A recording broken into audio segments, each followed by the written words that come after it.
주님 감사합니다. 주님 저희들을 사랑하시고 주님의 자녀 삼아주시고 또 거룩하고 복된 주일을 맞이해서 제2의 발걸음을 주님의 성전으로 인도해 주심을 진심으로 감사드립니다. 주님 여러 가지 사정으로 이 자리에 참석 못하는 우리 친구들에게도 똑같은 은혜를 허락하셔서 어디에 계시든지 주님께 찬양 올리고 예배드릴 수 있도록 하여 주시옵소서. 주님 한 주간도 주님의 은혜 속에 살았지만 주님 우리는 주님의 말씀대로 살지 못하였습니다. 주님 이 시간 우리의 죄를 회개하오니 주님 깨끗이 용서해 주시옵소서. 주님 오늘 말씀 전하실 이영근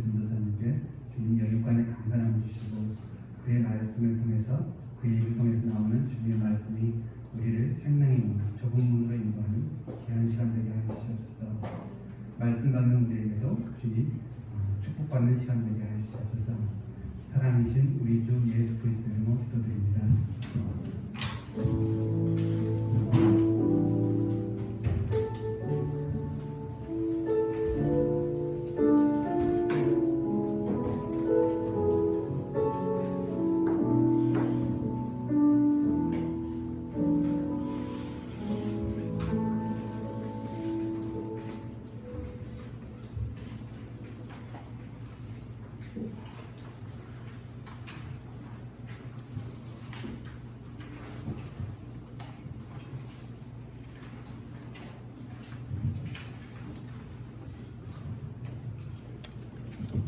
오늘 우리 함께 볼 말씀 사무엘상 17장 45절에서 47절까지 말씀입니다.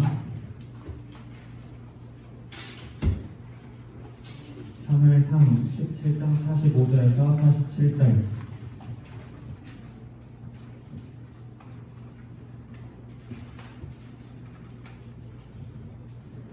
우리 세 절밖에 안 되니까 함께 읽을까요? 앞에 화면 보고 읽읍시다. 시작. 그러자 다윗이 그 블레셋 사람에게 말하였다.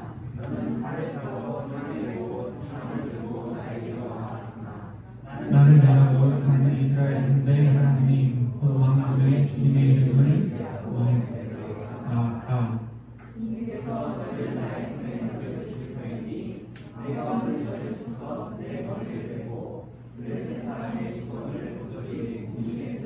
땅의 들짐승에게 밥으로 주어서 온 세상이 이스라엘 하나님을 알게 하겠다. 또 주님께서는 하나님 창자에 쓰셔서 구원하시는 것이 아니라는 것을 여기에 모인 이 온 우리가 알게 하겠다.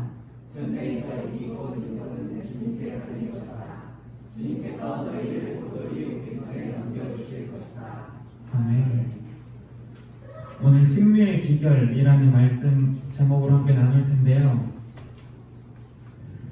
잘 알고 있는 본문이죠. 다윗과 골리앗이 싸우는 본문입니다. 이 싸움에서 누가 승리하게 되죠? 다윗. 오늘 말씀 드릴 때 이 설교 제목처럼 승리의 비결, 다윗과 골리앗의 싸움에서 승리의 비결이 무엇이었는지에 초점을 맞춰서 들어보면 좋겠습니다.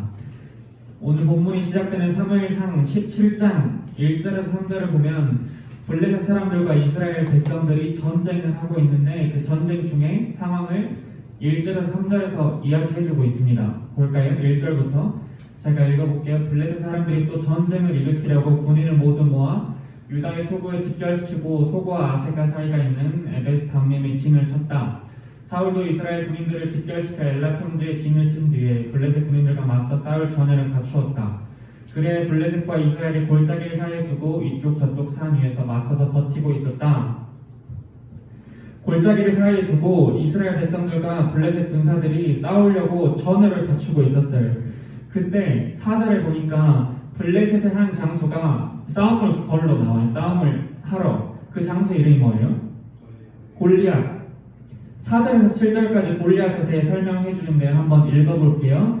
블레셋 층에서 가드 사람 골리앗이라는 장수가 싸움을 걸려 나왔대. 싸움을 하려고 나왔대. 그는 키가 6규빗하고도 한 뼘이 더 되었대. 머리는 못으로 만든 투구를 쓰고 몸에는 비늘 갑옷을 입었고 그 갑옷의 무게는 노 5,000세겔이나 되었다. 다리에는 노수로 만든 각반을 차고 어깨에는 노수로 만든 창을 메고 있었다. 그의 창자로는 배틀의 용두머리만큼 굵었고 그 창나의 무게는 수에 600세겔이나 되었다. 그의 앞에서는 방패를 든 사람이 걸어 나왔다. 간단하게 이야기하면 키도 엄청 크고 완전 무기로 중무장을 한 그 골리앗이라는 사람이 나옵니다. 사진 봐볼까요? 전선생 저번주 설교한 사진인데 전선생 키가 180 조금 안 돼요. 180 조금 안 되는데 골리앗 키가 몇이야? 요즘 날로 말하면 290이야. 그러면 내가 이 정도니까 내 반틈이 여기 위에 있는 거야. 이 천장보다 높은 골리앗을 저렇게 지금 사진으로 묘사했는데 사진으로 볼 수 있죠? 우리가 방금 골리앗이 어떤 무기를 가지고 있었는지. 저렇게 골리앗이 키도 등치도 엄청 크고 중무장을 하고 있었다고 합니다. 저런 골리앗을 보통 사람이 쉽게 이길 수 있겠어요? 전도사님 옆에 있으니까 엄청 작아 보이잖아요? 네, 180이라고 한 게 아니라 180 조금 안 돼요. 180 조금 안 됩니다. 이 전도사님 옆에 서 있는 사람이 누구야? 골리앗. 우리가 가지고 있는 개역 개정, 여러분이 가지고 있는 개역 개정 성경에는 골리앗을 뭐라고 표현했냐면 사무엘상 17장 4절 볼래요? 성경 펴고 있는 친구들. 블레셋 사람의 진영에서 누가 왔대? 민규야 한번 읽어줄까? 피고 있으니까. 4절. 블레셋 사람들의 진영에서 싸움을 도두는 자가 왔대. 싸움을 도두는 자라고 개역 개정에서는 표현합니다. 싸움을 도두는 자, 즉 골리앗. 이 표현은 싸움을 도두는 자라는 표현은 군대에서 가장 뛰어난 용사를 나타내는 말이라고 합니다. 영어로는 이 단어를 어떻게 번역했냐면 우리가 잘 아는 단어 챔피언이라는 단어 이해하죠? 챔피언이라는 단어로 저 싸움을 도두는 자 번역되어 있습니다. 골리앗은 블레셋 군대에서 가장 뛰어난 용사였어요. 거기 부대에서 챔피언이었어요. 그런 골리앗이 이스라엘 백성들에게 소리칩니다. 17장 8절부터 10절인데 골리앗이 나와서 이스라엘 전사를 마주 고함을 질러요. 야, 너희가 어쩌자고 지금 우리랑 전의를 맞추고 있는 거냐? 이야기하면서 10절까지 쭉 블레셋 골리앗이라는 사람이 이스라엘 백성들에게 너희 지금 우리랑 한판 붙자고 나와있지? 나랑 한판 붙을 사람 한 명 뽑아서 나와봐라. 나랑 1대1로 대결을 하자. 1대1 대결을 신청합니다. 그리고 너희가 나를 이기면 우리가 너희의 종이 되겠고 내가 너희를 이기면 너희가 나의 종이 되어라 이야기합니다. 고대 전투에서는 그 군대에서 가장 강한 사람이 한 명씩 나와가지고 먼저 싸워. 그리고 싸운 후에 나머지 군사들이 싸우는 경우도 있었고 가장 강한 사람, 그 군대에서 챔피언이 한 명씩 나와서 싸운 다음에 그 싸움으로 그냥 그 전쟁의 승패가 결정되는 경우도 있었어요. 나머지가 다 싸우지 않고 가장 센 사람 한 명만 선택해서 싸워서 그 전쟁의 승리가 결정될 때도 있었습니다. 그런데 이스라엘 백성들은 자신이 없지. 저렇게 큰 거인 같은 골리앗이 1대1로 싸우자고 하는데 백성이고 이스라엘 왕 사울이고 두려워 떨고 있었어요. 그때 오늘의 주인공 누가 등장하죠? 다윗이 등장합니다. 12절부터 쭉 보면 다윗에 대해 설명하는데 다윗은 몇 번째 아들이었을까요? 다윗의 아빠 이새에겐 8명의 자녀가 있었는데 그 중에 막내였어요. 다윗은 8번째 아들이었어. 그리고 다윗은 아버지의 양을 치는 일을 맡아서 하고 있는 양치는 일을 하는 아이였어요. 이 골리앗을 만나니까 다윗의 나이가 13살, 14살, 15살쯤 되었을 거라고 예상합니다. 성경학자들은. 그럼 전도사님보다 이만큼 됐겠지? 물론 이만큼 컸을 수도 있겠지만 보통 13살 중일 정도면 전도사님보다 작았겠죠. 그런데 그 골리앗과 싸우기 위해 오늘 주인공 다윗이 등장합니다. 다윗이 이렇게 오늘 본문에 등장했는데 다윗의 아버지가 다윗에게 심부름을 시킵니다. 사무엘상 17장 17, 18절을 보면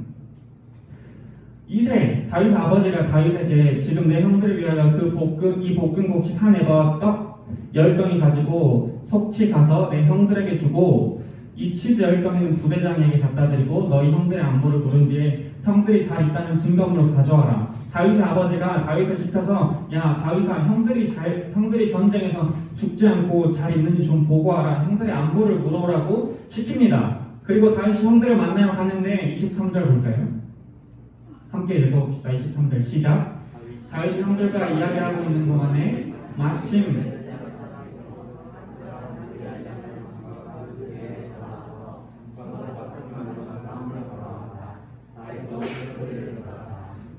얘들아 다윗의 아버지 이새가 다윗에게 심부름을 시켰어. 심부름 시켜서 왔거든. 왔는데 마침 주황색 글씨 보이지? 마침 그때 골리앗이 시비를 걸고 있는 거야. 그리고 그걸 다윗이 듣게 됩니다. 23절에서 마침이라는 단어가 등장하는데 이 마침이라는 단어는 성경에서 굉장히 중요합니다. 마치 우연처럼 보이지만 하나님의 섭리, 하나님의 계획하심, 하나님의 때를 나타내는 단어가 이 마침이에요. 심부름으로 오게 되는 것도 아빠가 다윗에게 심부름 보낸 것 그것도 그리고 심부름에 왔는데 골리앗이 우리 이스라엘 백성들에게 시비를 걸고 싸움을 도두는 것을 본 그 순간들도 우연이 아니라 하나님의 계획하심이 있었다는 거죠. 우리 요나서에서도 봤잖아요. 요나서 1장 3절. 그러나 요나는 지금의 낯을 피해 스페인으로 도망가려고 길을 떠나 요바로 내려갔다. 마침 스페인으로 떠나는 배를 만났대. 얘들아, 요나가 다시스로 도망가려고 했는데 우리가 마침 배를 만났잖아요. 그래서 요나가 어떻게 했어? 오, 웬떡이야, 땡큐 하면 배를 탔어요. 마침 배가 있었으니까 도망가는 배가 마침 있네 하면서 배를 탔어. 그리고 그 배를 타고 가던 중에 하나님의 계획하신 대로 배를 타게 하고, 그리고 폭풍우를 만나고 폭풍우 가운데에서 물고기 뱃속에 들어가고 그곳에서 회개하고 다시 하나님의 뜻이 있는 니느웨로 가는 결정을 하게 되잖아요. 이렇게 요나에게 도망갈 배가 있었던 것도 다윗의 아버지가 다윗에게 심부름을 시켰던 거, 그리고 심부름을 시켜서 심부름을 갔는데 그곳에서 골리앗이 싸움을 걸고 있는 장면을 본 그 모든 순간들이 우연이 아니라 하나님의 섭리, 하나님의 계획하심으로 일어난 일이라는 거예요. 하나님의 계획의 일부였다는 거예요. 여러분, 하나님과 동행하는 우리의 삶에서도 우리는 이해할 수 없는 마침의 순간들이 있어요. 우리가 보기에 오, 웬떡이야 하는 마침의 순간들, 우리에게 너무나도 행복한, 너무나도 나에게 도움이 되는 마침의 순간들도 있을 거고, 때로는 도대체 왜 나한테 이런 일이 지금 일어나는 걸까? 왜 나한테 이런 고통과 이런 시련이 지금 나에게 오는 걸까? 하는, 우리가 정말 고난의 길이라고 표현할 수 있는 마침의 시간들도 있을 거예요. 그런데 그 마침, 그 시간들이 다 하나님의 뜻이 있다는 거예요. 우연처럼 보이지만, 우리가 겪고 있는 일들이, 많은 일들이 우연처럼 보이지만 하나님의 섭리, 하나님의 뜻, 하나님의 계획하심이 있다는 거예요. 우리가 지금은 당장은 그 우연의 길, 우연처럼 보이는 길 속에서 하나님의 뜻을 알 수는 없지만 평생 모르고 살 수도 있고, 하나님의 나라에 가서야 하나님의 뜻을 알 수도 있지만, 때로는 지나가 보면 하나님이 하셨구나, 하나님의 큰 그림이 있었구나 라고 깨달을 수 있는 순간들도 있다는 거죠. 그래서 우리가 우리의 삶에 지나온 모든 순간들이 하나님의 은혜였구나 고백하고 찬양할 수 있는 거예요. 하나님이 우리의 삶을 개입하시고 우리의 삶을 인도하시기 때문에 우리가 지나온 순간들이 우연이 아니라 하나님의 섭리였음을 믿기에, 내가 지나왔던 모든 순간이 하나님의 은혜였음을 나는 믿네 라고 찬양하고 우리가 고백할 수 있는 거죠. 자, 그렇게 하나님의 계획하심으로 다윗이 골리앗을 보게 됩니다. 그리고 다윗이 이야기합니다. 17장 26절에 보면, 저 할례도 받지 않은 블레셋 녀석이 저 골리앗이라는 놈이 뭐기에 살아계신 하나님은 이렇게 살아계신 하나님을 섬기는 우리 군인들을 모욕하는 것입니까? 이런 이야기를 이스라엘 왕 사울 왕이 들었어요. 그리고 용감한 놈이 하나 있습니다. 용감한 어린이가 하나 있습니다. 사울 왕에게 이야기가 들렸어요. 그래서 사울 왕이 다윗을 부릅니다. 다윗을 불러서 사울과 다윗이 만나게 돼요. 그리고 32절 보면 다윗이 사울에게 이야기합니다. 32절 볼까요? 누구든지 저 골리앗이라는 놈 때문에 사기 일어서는 안 됩니다. 사울 왕, 제가 나가서 저 블레셋 사람 골리앗과 싸우겠습니다. 이야기합니다. 33절. 그러자 사울은 다윗을 말리죠. 야, 네가 어떻게 저 골리앗이라는 사람과 싸운다는 거냐? 저 골리앗은 블레셋의 챔피언이야. 블레셋에서 가장 강한 사람이야. 너가 우리가 키와 그 용무와 그 무기들을 보았잖아요. 그 강한 사람이랑 어떻게 12살, 13살, 14살밖에 되지 않은 네가 싸운다는 말이냐? 사울은 다윗을 말리죠. 그러자 다윗이 34절부터 본인의 무용담을 늘어놓습니다. 다윗이 아버지의 양을 찾다고 했잖아. 사울 왕에게 저는 아버지 양을 지켜왔어요. 근데 사자나 곰이 양떼에 달려들 한 마리라도 몰아가면 곧바로 가서 그 곰과 사자를 죽이고 그 입에서 양을 꺼내어 내 양들을 잘 지키고 살려냈습니다. 그리고 그 사자와 곰, 그 짐승들이 저에게 덤벼들면 제가 무찌르고, 그리고 제가 그 사자와 곰도 죽였으니 이 블레셋 사람, 그 골리앗도 제가 그 사자와 곰처럼 제가 만들어 놓겠습니다. 하나님을 모욕한 사람은 어떻게 내가 가만두고 있겠습니까? 라면서 양을 칠 때 사자와 곰을 무찔렀던 무용담을 늘어놓습니다. 그 다음 중요한 말씀인데요. 37절 다윗은 말을 계속했어요. 함께 주황색 글씨 읽어볼까요? 시작. 사자의 발톱이나 저를 살려주신 주님께서 다윗은 하나님께서 나와 함께 하시고 하나님께서 내가 승리하게 하실 것을 믿었어요. 그리고 마침내 사울이 허락합니다. 그래 나가도 좋다. 주님이 너와 함께 하시길 빈다 하며 사울이 허락합니다. 그러면서 38절에 보니까 사울이 어떻게 했어요? 내 무기들을 다 벗어가지고 다윗에게 입혀줬어. 머리에는 노트구를 씌워주고 몸에는 갑옷을 입혀주었어. 그런데 다윗이 어떻게 했냐면 입어보더니 이건 아닌 것 같아면서 다 벗어버렸어. 그것이 의미하는 바가 뭐냐면 그 세상의 무기들, 사울이 의지하고 있던 그 세상의 무기들이 다윗에게는 하나님의 일꾼인 다윗에게는 세상의 것들이 도움이 되지 않았음을 이야기하는 거죠. 그래서 그냥 그 갑옷들, 사울이 나에게 전쟁에 꼭 필요해 보이는 세상의 갑옷들을 입혀줬지만 벗어버리고 평소에 양을 치던 그 막대기, 다윗이 평소에 양을 치던 막대기와 돌멩이 5개 주워가지고 갑니다. 그리고 영화 한 장면처럼 소리치며 나가요. 오늘 함께 읽은 말씀인데요. 45절 다시 한번 읽어볼까요? 시작. 그러자 다윗이 그 블레셋 사람에게 말하였다. 너는 칼을 차고 나에게로 나왔으나 나는 내가 모욕하는 이스라엘 군대 하나님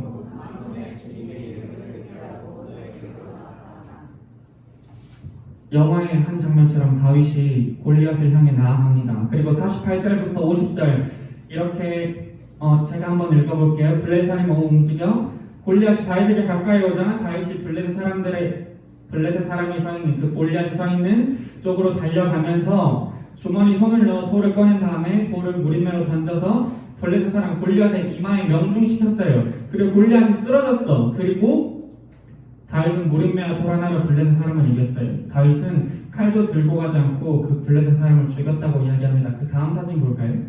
다윗이 블레셋 사람, 아까 우리가 사진으로 봤던 그 골리앗을 이긴 무기예요. 이 물매와 이 돌멩이. 이렇게 싸움이 끝나게 됩니다. 누구의 승리로 끝났죠? 처음에 여러분들이 다 알고 있던 대로 다윗의 승리로 끝났어요.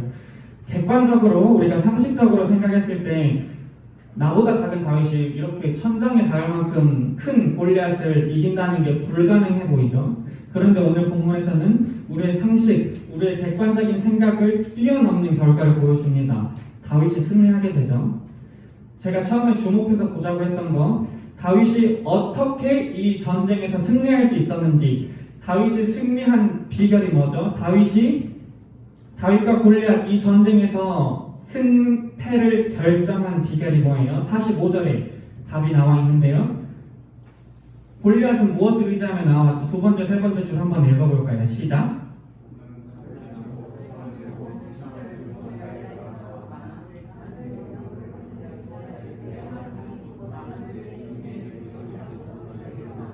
이게 오늘 말씀의 핵심입니다. 그들이 의지하고 나아왔던 게 무엇인가에 따라서 이 전쟁의 승패가 결정되었다고 이야기합니다. 어떤 학자들은 아까 다윗이 양을 쳤다 했잖아. 양을 쳐서 다윗이 양을 치려면 사자도 죽이고 곰도 죽이려면 이 돌멩이 던진 연습을 많이 해가지고 다윗이 돌멩이 던진 실력이 엄청 좋았어요. 그래서 다윗이 골리앗을 이겼다고 생각하는 학자들도 있습니다. 다윗이 돌 던지는 실력이 너무 좋아서 이마에 명중시켜가지고 골리앗을 죽였다고 설명하는 학자들도 있습니다. 그러나 오늘 성경이 말하고자 하는 것은 실력이 아니라 그 실력을 넘어서서 다윗이 의지하고 나왔던 하나님의 능력을 이야기하고 있습니다. 골리앗은 읽었던 대로 칼을 차고 창을 메고 투창을 들고 그것들을 믿고 나옵니다. 본인의 싸움 실력도 믿었겠지, 본인의 등치도 믿었겠지, 나의 키, 나의 힘, 나의 능력들, 세상의 무기들을 믿고 나와왔겠죠. 그런데 다윗은 한 가지 의지하고 나옵니다. 만군의 여호와 이름 의지합니다. 다윗은 나의 힘, 나의 지식, 나의 무기, 나의 실력을 의지하는 것이 아니라 나의 주인 되시는 하나님, 나를 승리하게 하실 하나님을 의지하며 만군의 여호와 이름으로 나아갑니다. 전지전능하신 하나님께서 내가 양을 칠 때 곰과 사자로 붙어서도 나를 지켜주신 하나님께서 오늘도 지금도 이 싸움에서도 나를 승리하게 하실 것을 믿음으로 나아갑니다. 여러분 이 이야기 다 알고 있잖아요. 다윗과 골리앗 이야기. 그런데 이 다윗과 골리앗의 이야기는 옛날에 작은 소년의 영감이 아니에요. 우리의 현실을 보여주고 있어요. 우리도 살다 보면 골리앗 같은 현실을 마주할 때가 많이 있습니다. 우리를 무너지게 하고 우리를 낙심하게 하고 우리를 멸망시키려는, 우리가 하나님의 자녀로 살지 못하도록 하는, 우리가 하나님의 자녀로 살아가는데 걸림돌이 되는 많은 골리앗들이 있어요. 우리는 만나게 됩니다. 그런데 지금 여러분의 삶을 돌아보면 여러분 눈앞에 있는 골리앗이 무엇인가요? 각자에게도 다, 여러분에게도 각자의 골리앗이 다 있을 거예요.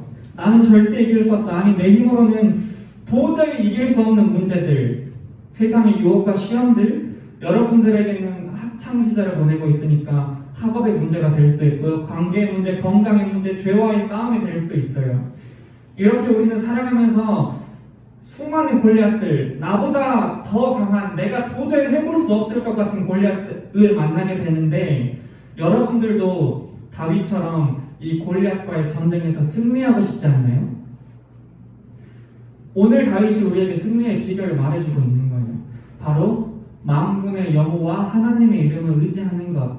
하나님이 살아계셔서 오늘도, 지금 이 순간에도, 이번 주에도, 나의 학교 생활에서도 내 삶에서 역사하시는, 일하시는 하나님을 믿고 나아가라고 이야기합니다.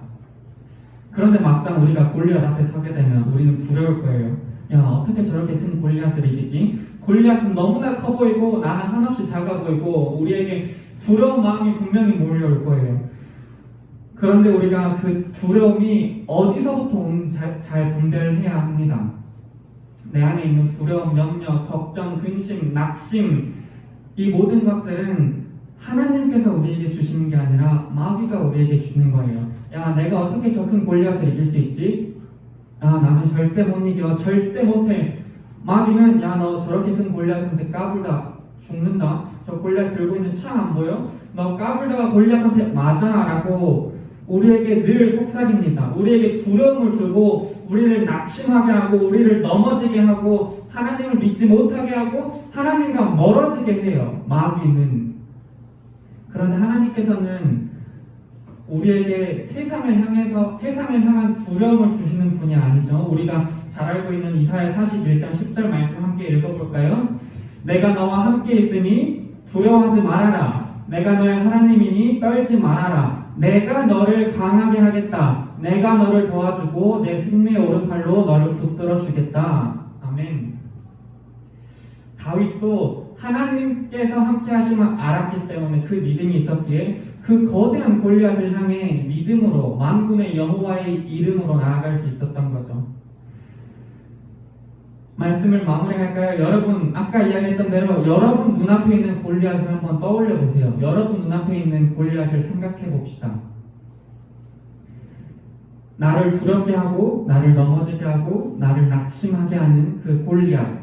그리고 여러분, 우리 힘으로는 절대로 이길 수 없어요. 나의 힘으로는 그 골리앗 택도 없어요. 나보다 작은 그 다윗이 그 큰 골리앗 이기는 거, 아까 사진에서 봤던 대로 택도 없는 싸움입니다. 그런데 여러분, 오늘 말씀에서는 그 택도 없는 싸움이 반전이 있었죠. 택도 없는 싸움을 이기게 하셨어요. 어떻게 이길 수 있었죠? 우리의 지식으로 이기는 게 아니라, 우리의 힘으로 이기는 게 아니라, 우리의 실력으로 이기는 게 아니라, 우리의 무기로 이기는 것이 아니라, 사울이 다윗에게 야, 너 나가. 근데 너 내 갑옷도 입고 내 무기도 가져가. 그렇게 세상의 것으로 이기는 게 아니라 하나님의 능력으로, 하나님의 도우심으로, 하나님의 승리의 오른팔로 그 싸움에서, 택도 없는 싸움에서 승리할 수 있었다는 거죠.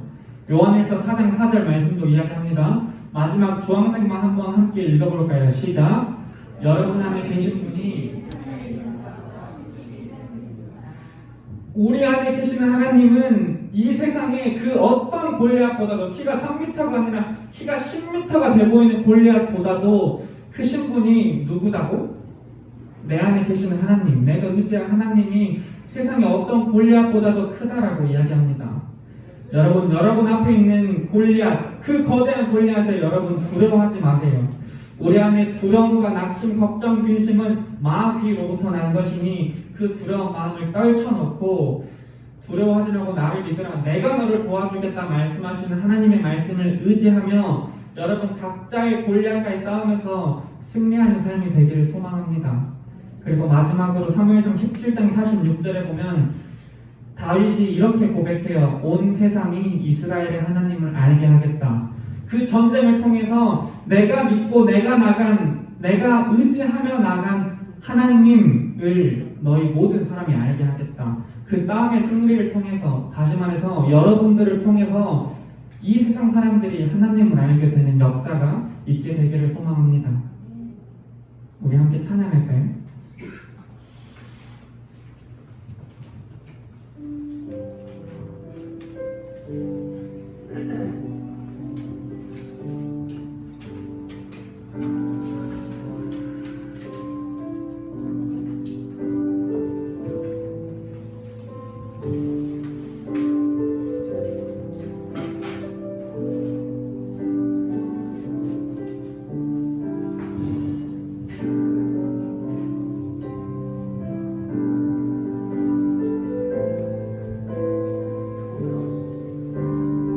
세상의 유혹 시험이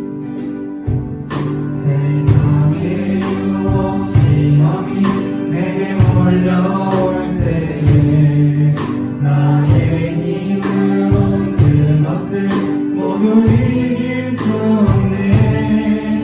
거대한 폭풍 가운데 위축된 나의 영혼 어찌할까를 몰라 헤매이고 있을 때 주를 찬양 주를 찬양 손을 들고 찬양 전쟁은 나에게 속한 건 아니 주를 찬양 손을 들고 찬양 전쟁은 하나님께 속한 것. 우리 1절 한번 더 찬양합시다. 세상의 유혹 시험이 내게 몰려올 때에 나의 힘으론 그것들 모두 이길 수 없네. 거대한 폭풍 가운데 위축된 나의 영혼 어찌할까를 몰라 헤매이고 있을 때 주를 찬양 주를 찬양 손을 들고 찬양 전쟁은 나에게 속한 건 아니 주를 찬양 손을 들고 찬양 전쟁은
하고 있습니다.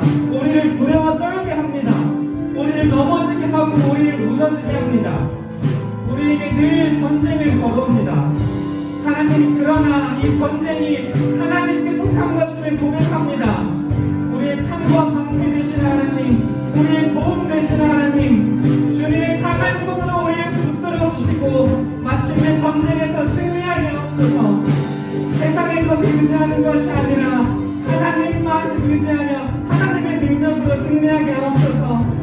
여러분 각자의 골리앗이 있다면 그 골리앗을 향해, 나의 골리앗을 향해 우리 선포하며 기도합시다. 만군의 여호와 이름으로 나아가오니, 내가 만군의 여호와 이름으로 나아가오니 무너질지어다.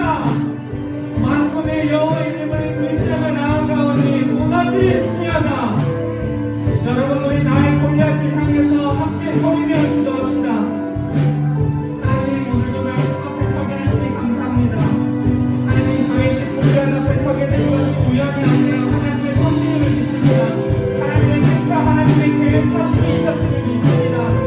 하나님, 우리의 삶을 통해 하나님의 뜻과 계획하심이, 하나님의 섭리가 우리의 삶을 인도하고 있음을 믿습니다.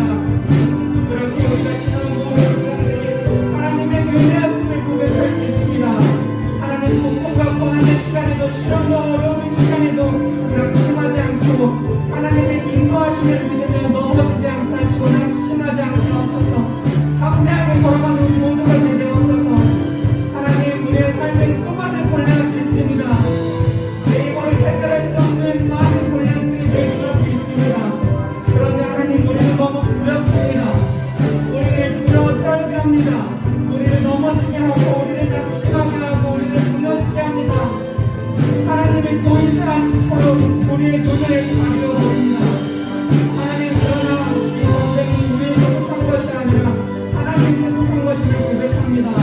하나님, 그 거대한 골리앗 앞에 서서 우리가 두려워하지 않게 하시고 만군의 여호와의 이름으로 하나님의 능력으로 승리함을 경험하게 하옵소서. 하나님의 이름으로 나아가니 내 앞에 있는 모든 골리앗들이 무너질지어다 고백하며 나아가는 우리 모두가 되게 하나님, 우리의 힘과 도움이 되어주옵소서. 그 승리를 통해서, 나를 통해서, 우리 아이들의 삶을 통해서, 우리 고등부를 통해서, 우리 교회를 통해서 세상에 하나님의 아이들에게서는 놀라운 역사가 일어나게 하옵소서.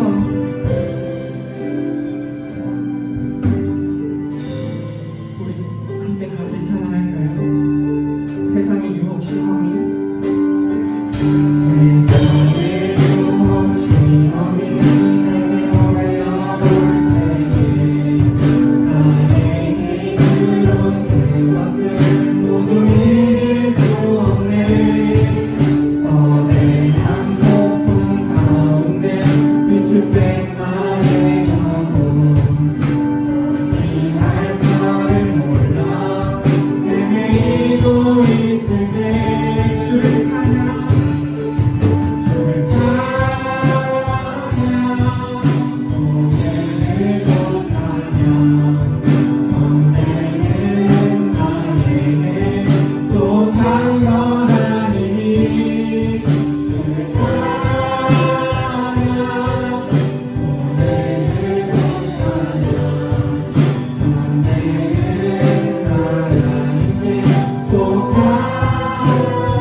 주를 찬양,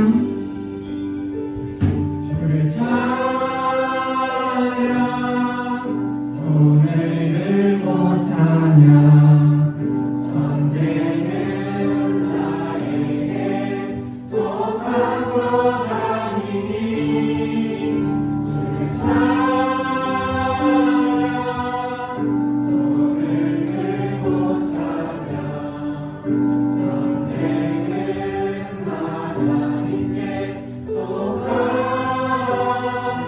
전쟁은 하나님께, 전쟁은 하나님께 속한 것. 마지막으로 전쟁은 하나님께 속한 것이니 전쟁은 하나님께 속한 것이니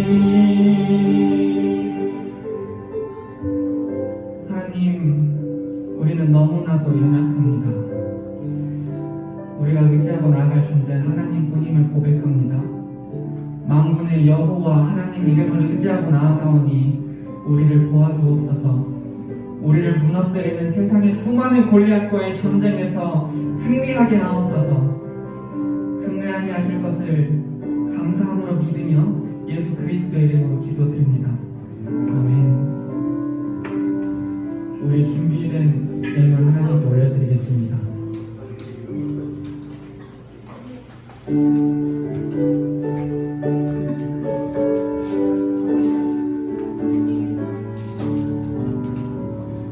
내게 있는 모든 것을 아낌없이 드리네. 사랑하고 의지하며 주만 따라 살리라. 주께 드리네. 주께 드리네. 사랑하는 모두 드리네.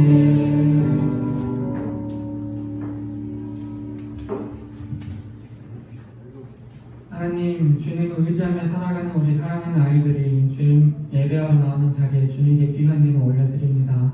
하나님, 드려진 이 손길들 기억하시고 이 아이들의 삶 가운데 더욱더 하나님의 복으로 채워주옵소서. 하나님, 우리 교회가 세상의 골리앗을 향해 싸우러 나갈 때 하나님, 우리 아이들이 하나님께 드리는 이 예물을 통해서 승리하게 하옵소서. 하나님, 이 예물들이 하나님의 십자가를 다시 한번 세우는 귀한 예물로 쓰임 받을 것을 믿으며 예수 그리스도의 이름으로 기도드립니다. 아멘. 우리 주님께서 가르쳐 주신 기도 함께 고백함으로 예배를 마치겠습니다. 하늘에 계신 우리 아버지, 아버지의 이름을 거룩하게 하시며 아버지의 나라가 오게 하시며 아버지의 뜻이 하늘에서와 같이 땅에서도 이루어지게 하소서. 오늘 우리에게 일용할 양식을 주시고 우리가 우리에게 잘못한 사람을 용서해 준 것 같이 우리 죄를 용서해 주시고 우리를 시험에 빠지지 않게 하시고 악에서 구하소서. 나라와 권세와 영광이 영원히 아버지의 것입니다. 아멘. 우리 특별한 광고는 없고요. 반모임 하겠습니다. 우리 부장 선생님 따라가는 반은 오늘 저랑 같이 모임합니다.